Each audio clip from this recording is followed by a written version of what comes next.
अस्सलामुअलैकुम। आज हम पढ़ने जा रहे हैं चैप्टर नंबर 12 इलेक्ट्रोस्टैटिक्स से इलेक्ट्रिक फील्ड लाइंस। जैसे कि हमारे प्रीवियस लेक्चर में हमने पढ़ा था कि इलेक्ट्रिक फील्ड लाइंस का कंसेप्ट जो था वो माइकल फैराडे ने दिया था। अब इन इलेक्ट्रिक फील्ड लाइन से हमें हासिल क्या हुआ, फ़ायदा क्या हुआ? Electric field lines is actually a map which provide information us about the direction and strength of the electric field। कि इलेक्ट्रिक फील्ड लाइन ये बताती है कि जो फील्ड है उसकी डायरेक्शन क्या है और उसकी स्ट्रेंथ मतलब कि ताकत कितनी है, स्ट्रॉन्ग है या वीक है। अब हमें पता है कि there are two types of charges, one is positive charge and the other one is negative charge. तो इसका मतलब है these two charges are different, तो इनकी फील्ड इलेक्ट्रिक फील्ड लाइंस को भी डिफरेंट होना चाहिए। तो इसके लिए एक हमने टेस्ट किया क्या कि एक पॉजिटिव चार्ज रखा, पहले एक नेगेटिव चार्ज को पढ़ा। पहले हम देखते हैं पॉजिटिव चार्ज को। एक पॉजिटिव चार्ज जिसको हमने सेंटर पर रखा और उसके इर्द गिर्द हमने एक सर्कल में पॉजिटिव टेस्ट चार्जेस को रख दिया। ठीक है, ये सारे के सारे जो है ना ये पॉजिटिव टेस्ट चार्जेस हैं। ठीक है, पॉजिटिव को रिपेल करता है। अब ये जो रिपल्शन की वजह से ये जो चार्जेस थे ये सब लोकेशंस पर जो मौजूद हैं ये आउटवर्ड मूव करना शुरू हो गए। तो इससे हमने ये अखज़ किया कि इलेक्ट्रिक फील्ड लाइंस जो हैं, जो इलेक्ट्रिक फील्ड की डायरेक्शन है due to positive charge that is radially outward, वो बाहर की तरफ है।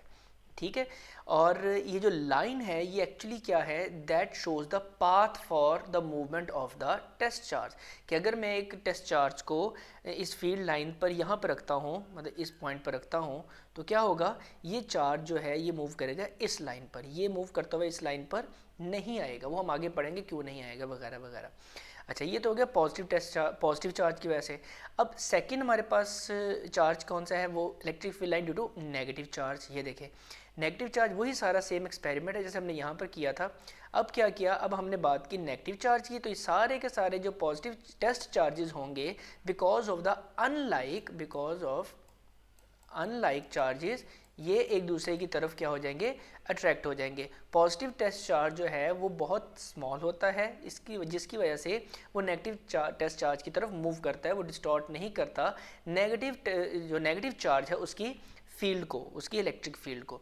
तो ये सारी की सारी डायरेक्शन इनवर्ड का ये मतलब है कि तमाम के तमाम जो पॉजिटिव टेस्ट चार्ज हैं that are moving radially inward, वो अंदर की तरफ जा रहे हैं। तो ये इलेक्ट्रिक फील्ड लाइंस, ये इलेक्ट्रिक फील्ड की डायरेक्शन को मेंशन कर दिया।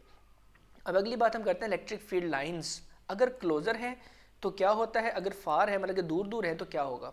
इलेक्ट्रिक फील्ड लाइंस अगर क्लोज हैं एक दूसरे से तो उसको हम कहते हैं स्ट्रॉन्ग फील्ड। ठीक है, या कह लें कि इलेक्ट्रिक फील्ड लाइंस अगर ज़्यादा है कहीं पर किसी एरिया पर, पर्टिकुलर एरिया पर, तो हम कहेंगे कि वहाँ पर जो इलेक्ट्रिक फील्ड है वो ज़्यादा है, स्ट्रॉन्ग है। और जहाँ पर इलेक्ट्रिक फील्ड लाइंस एक दूसरे से दूर दूर है वहाँ पर फील्ड वीक है।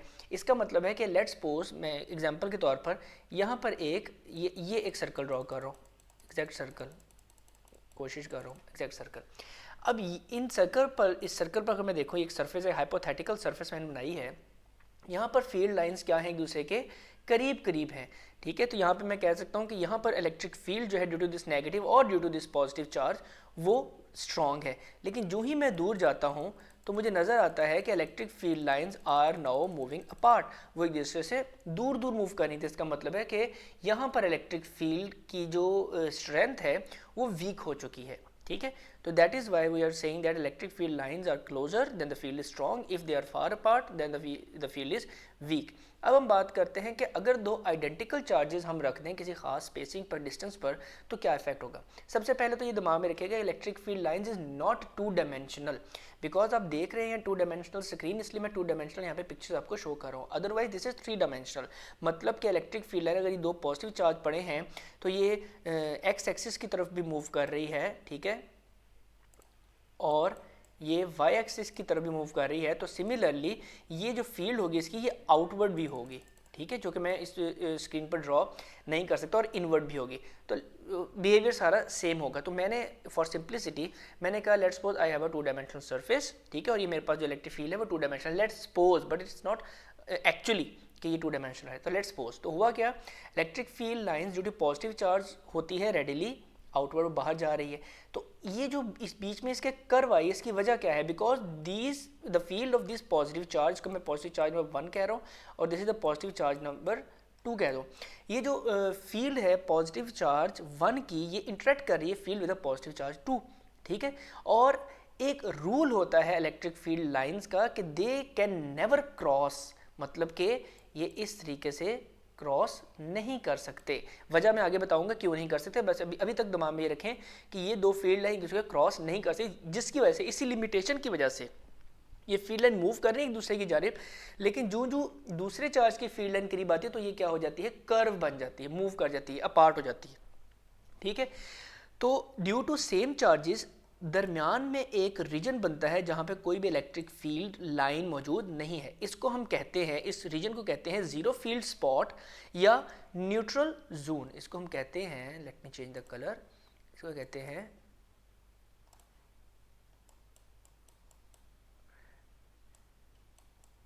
न्यूट्रल जोन, ठीक है, न्यूट्रल स्पेस या जीरो फील्ड स्पॉट, मतलब कि यहाँ पे कोई भी फील्ड मौजूद नहीं होती। लाइकवाइज ये जो हमारे पास क्या नाम है, नेगेटिव चार्जेस की वजह से ऑल फील्ड्स आर इनवर्ड, तो सेम वही केस होगा जैसे पॉजिटिव चार्ज की वजह से हो जाएगा। तो बीच में एक जो है जो सेंटर में बनेगा जीरो फील्ड स्पॉट बनेगा। Now there is a question, मैंने ये जो दो चार्जेस की बात की, these are identical. Identical charges mean magnitude में भी आइडेंटिकल है और वैसे चार्ज के हवाले से भी आइडेंटिकल है, तो इनका जो जीरो फील्ड बनेगी वो सेंटर में बनेगी, ठीक है। व्हाट इफ अगर ये दो चार्जेस जो हैं आइडेंटिकल ना हो, आइडेंटिकल के सवाल से मैग्नीट्यूड के हवाले से, अगर ये चार्ज ज़्यादा हैवियर हो देन दिस, तब वो जीरो फील्ड कहाँ बनेगी? वो जीरो फील्ड तब बनेगी माइनस क्यू, मतलब कि ये जो सेकेंड चार्ज होगा, क्योंकि ये वाले जो चार्ज 1 है इसकी फील्ड स्ट्रॉन्गर है, तो जो सेकंड चार्ज होगा उसके करीब बनेगा। क्यों बनेगा? हमारे वाले लेक्चर्स में इसको हम देखेंगे, जब हम एक इसकी एग्जांपल जो है वो सॉल्व करेंगे, उसमें हम प्रूव करेंगे कि कैसे ये जो हैवियर चार्ज होता है, जीरो फील्ड जो होता है फॉर लाइक चार्जेस, वो उससे दूर बनते हैं। खैर, हम बात करते हैं for unlike charges. Now we are having positive and negative charge. तो हमने देखा ये पॉजिटिव चार्ज की वजह से फील्ड आउटवर्ड है और नेगेटिव की वजह से फील्ड इनवर्ड है। इसका मतलब है पॉजिटिव की वजह से आउटवर्ड, पॉजिटिव वजह से आउटवर्ड है और नेगेटिव वजह से इनवर्ड है। Now they are not opposite in direction और they are not crossing each other, they are parallel, मतलब कि पॉजिटिव से एमिट हो रही है और नेगेटिव की जानिब खत, तो इसका मतलब है ये एक दूसरे से इस तरह मैच कर जाएंगे, मिल जाएंगे, ठीक है। हाँ, अगर ये यूं होता, पॉजिटिव इस तरह जैसे पिछले केस में था, तो क्या होगा? जब ये करीब आएंगे तो दे विल डिफ्लेक्ट, ठीक है। बट ये केस जो हमारे पास ये केस नज़र आ रहा है, इसमें ऐसा नहीं है। Electric field lines positive charge से एमिट हो रही है और नेगेटिव चार्ज पर आकर ख़त्म हो रही है, ठीक है। यहाँ पे स्ट्रेट लाइन है, यहाँ पे दूर जा रही है, तो नेगेटिव फील्ड ने उसको अट्रैक्ट करके एक इस तरह का एक असेंबली बना दी। अच्छा, तो अगली बात, uniform electric field. Uniform electric field क्या होती है? Uniform electric field is the region, ये एक रीजन है। देखें आपके सामने जो डायग्राम नज़र आ रही है, इसके अंदर आपको आउटर पार्ट भी नज़र आ रहा है, ठीक है। पैरेलल प्लेट कैपेसिटर है, ये आउटर रीजन है इसका, ये आपको कर्व नज़र आ रहा है, और जो सेंट्रल रीजन है दैट इज़ लीनियर कह लें, ठीक है, और they are equally spaced. Uniform electric field कब होती है? वो रीजन, ठीक है, मतलब कि इलेक्ट्रिक फील्ड के अंदर पॉजिटिव और नेगेटिव चार्ज की वजह से इलेक्ट्रिक फील्ड जो है या पॉजिटिव एक रीजन इलेक्ट्रिक फील्ड जिसके अंदर मौजूद हो, जहां पर electric field lines are equally spaced, मतलब कि इन दोनों के दरमियान का जो फासला है, ठीक है, वही उसके कंसेक्यूटिव जो है इलेक्ट्रिक फील्ड लाइंस के दरमियान की स्पेसिंग के बराबर इक्वली स्पेस्ड हो, ठीक है, और they should be parallel to each other. If they are parallel to each other, तो हम कहेंगे ऐसी फील्ड, ऐसा रीजन को हम कहेंगे यूनिफॉर्म फील्ड, ठीक है। लेट्स सपोज मैं कहता हूँ कि मेरे पास एक एरिया है, मैं एक एरिया इतने लेंथ का यहाँ पे लगा लेता हूँ, ठीक है। These electric field lines are passing perpendicularly, ठीक है, इस एरिया में से, ठीक है। तो लेट्स सपोज ये दो गुजर रही हैं आपके सामने, दो गुजर रही, अगर इतना ही एरिया, इतना ही यही इतनी ही लाइन, इतने मैग्नीट्यूड की लाइन, इतने मैग्नीट्यूड का एरिया जो है सरफेस एरिया, वो मैं किसी भी और जगह पर इस जहाँ पे जिस पर मैं क्लेम कर रहा हूँ कि यूनिफॉर्म इलेक्ट्रिक फील्ड है, चेक करने के लिए एक एरिया उसमें इंसर्ट करता हूँ, तो उसमें से भी जब दो ही फील्ड लाइन गुजरेगी उसी सेम किस्म के कैटेगरी के एरिया से, तो मैं कहूँगा कि ये सारी के सारी जो फील्ड है इन दोनों पर्टिकुलर एरियाज में ये सेम है, यूनिफॉर्म है। इसको हम कहते हैं uniform electric field. Let me repeat the definition again. The region where the field lines are parallel and equally spaced the same number of field lines per unit area, ठीक है, वो जो फील्ड लाइन है वो area में से equally पास कर रही है, तो उसको हम कहते हैं यूनिफॉर्म इलेक्ट्रिक फील्ड। अच्छा, अब हम क्या करते हैं, जरा प्रॉपर्टीज़ को देख लेते हैं। इलेक्ट्रिक फील्ड लाइंस की प्रॉपर्टीज़ क्या होती है, या कह लो कि इसको हम समराइज़ कर लें कि किन रूल्स को फॉलो करते हैं। इलेक्ट्रिक फील्ड लाइंस के रूल्स क्या होते हैं, ये आपके सामने एक डायग्राम है और इजीली इसको रूल्स बताने की कोशिश की गई है। Field line starts from positive charges and ends on negative charges as we have discussed earlier. कहाँ पे अर्लियर, ये देखिए पॉजिटिव चार्जेस से निकलते हैं और नेगेटिव पर जाकर तमाम हो जाते हैं, पहला रूल ये है। सेकेंड वन, मोर चार्ज मोर फील्ड लाइन, मतलब कि जितना ज़्यादा चार्जेस होंगे उतनी फील्ड लाइन ज़्यादा होगी, या कह रहे जितना हैवियर चार्ज होगा, जिससे हैवियर बनाया हुआ ना, जितना हैवियर चार्ज होगा उतनी फील्ड लाइंस ज़्यादा होंगी, ठीक है। और यही मैंने ऊपर भी बात की थी कि जितनी ज़्यादा नंबर ऑफ फील्ड लाइंस होंगी तो उतना आप चार्ज को हैवी ही कंसिडर करेंगे। Field lines never cross, field lines cross नहीं करती, जैसे ये बनाया हुआ है। इसकी मैं आपको जस्टिफिकेशन देता हूँ कि फील्ड लाइंस क्रॉस क्यों नहीं करती। लेट्स सपोज ये हमारे पास एक इलेक्ट्रिक फील्ड लाइन है, ठीक है, चार्ज इस फील्ड लाइन पर, मतलब कि इस पाथ पर ट्रैवल कर रहा है, ठीक है। अगर तो ये क्रॉस कर जाएंगी तो चार्ज क्या करेगा, यूनी डायरेक्शनली बाई डायरेक्शन हो जाएगा, कि यहाँ पर्टिकुलर पॉइंट पर आके इसकी एक डायरेक्शन नहीं है, ये आगे भी जा सकता है, ये ऊपर भी जा सकता है, तो that is not the case, ऐसा होता नहीं है। क्यों, दूसरी बात यह है electric field line is actually a vector quantity, और वेक्टर हमेशा यूनी डायरेक्शन होता है, तो अगर वो क्रॉस कर देंगे तो वो उस पर्टिकुलर पॉइंट पर, इस पॉइंट पर आकर कितनी डायरेक्शन होगी वेक्टर्स की, दो, कि उसके पास ऑप्शन होगी, ऊपर भी जा सकते हैं और सीधा भी जा सकता है, तो that is not the case for the vector, ठीक है।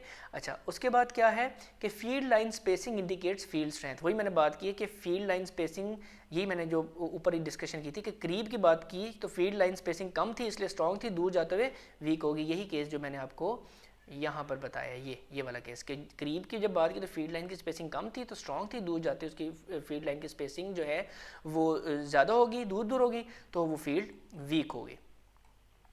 अच्छा, यहाँ तक ये हमारा हो गया टॉपिक कंप्लीट। अच्छा, lastly the direction of E is tangent to a field line. अब ये देखें हमारे पास ये देखें हमारे पास ये एक आ गई है, एक डायग्राम है जो पॉजिटिव से शुरू होता है और नेगेटिव पर ये एंड हो रहा है, ठीक है। मैं कहता हूँ कि एक चार्ज ट्रेवल कर रहा है तो इस पॉइंट पर पहुँच गया, ठीक है, ये आ गया अनलाइक चार्जेस, इस पॉइंट पर पहुँचा हुआ है, ठीक है।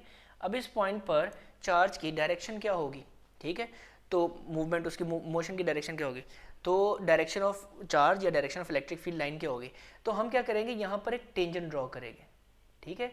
That tangent will indicate the direction of the electric field at particular point.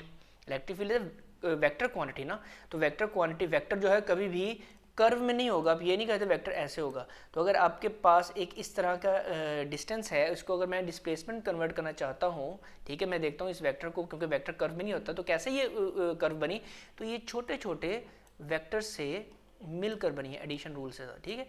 तो हर पॉइंट पर जो डायरेक्शन ऑफ वेक्टर है दैट इज, हर पॉइंट पर डायरेक्शन ऑफ जो वेक्टर है या उस पॉइंट की जो डायरेक्शन है that is tangent to the curve, ठीक है। सिमिलरली तो जो चार्ज होगा किसी भी पर्टिकुलर लाइन पर जो होगा, पर्टिकुलर इलेक्ट्रिक फील्ड पॉइंट पर जो होगा, अगर वो कर्व के अंदर है तो वो उस पर्टिकुलर पॉइंट पर टेंजेंटल उसकी डायरेक्शन होगी, तो वो हम इलेक्ट्रिक फील्ड की डायरेक्शन कहेंगे at that particular point. This was our topic regarding electric field lines. तो अगला हमारा टॉपिक होगा इंशाल्लाह हम पढ़ेंगे, डिस्कस करेंगे एप्लीकेशन ऑफ इलेक्ट्रोस्टैटिक्स, जिसके हम फोटोकॉपियर, जिसको हम ज़ीरोग्राफी भी कहते हैं, ठीक है, और इंकजेट प्रिंटर वगैरह पढ़ेंगे। तो तब तक के लिए अपना ख्याल रखिएगा, अल्लाह हाफिज़।